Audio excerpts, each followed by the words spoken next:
Hi, my name is Steve Benke from ecobeeremoval.com. We perform live removal and relocation of honeybees. This is part 2 of an introduction to bee removal.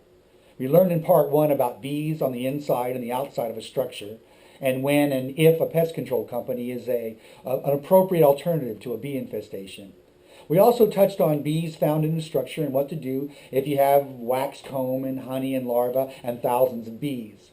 This video addresses the factors that determine the cost of bee removal and what you should look for in the way of a permanent and ecological solution.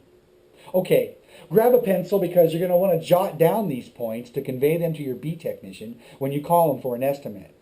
The things that determine the cost of your bee removal are: how big is the space where they are? How long have they been there? How high off the ground are they? And how aggressive are your bees? A bee colony will grow until it reaches its limits.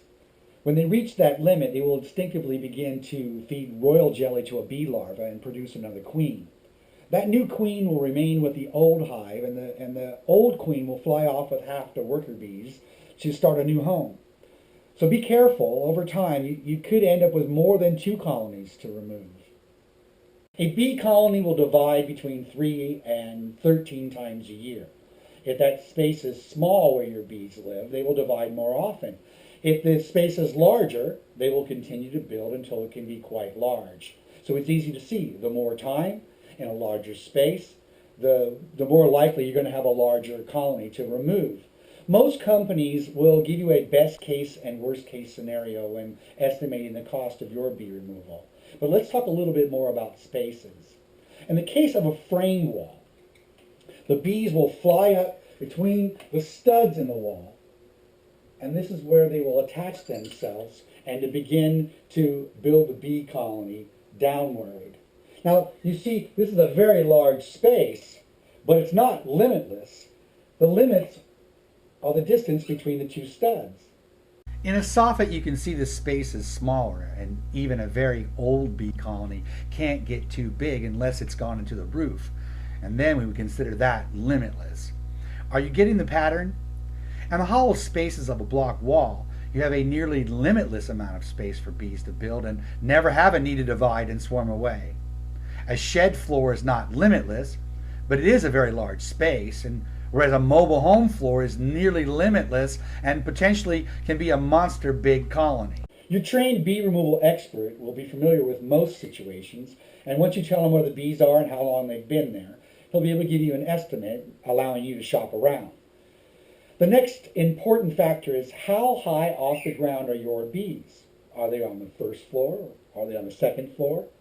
The bees, remember, will go to the highest point in any structure, and that's where they will begin. But it may seem like they're entering here at the floor of the second level, when in actuality, they're way up here by the roof line.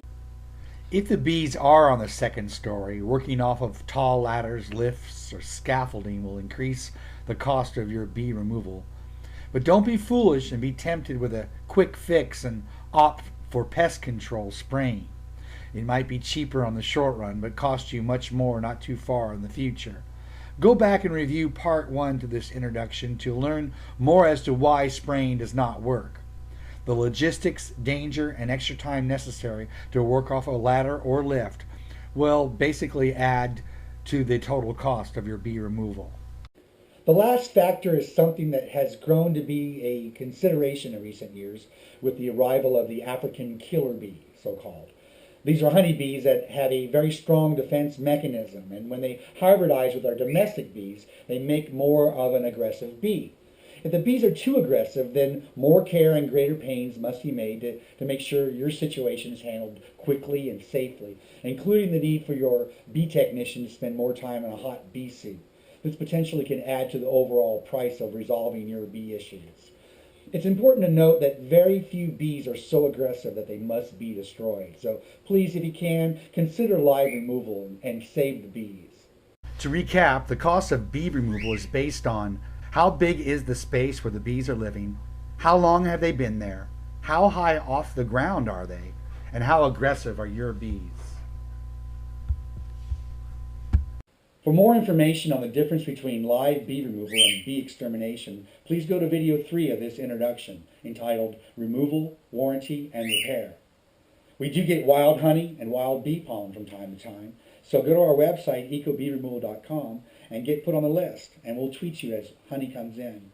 All monies go to support our wild bee sanctuary, where we put bees that we rescue to rehabilitate. This is Steve Banky from ecobeeremoval.com. Be blessed.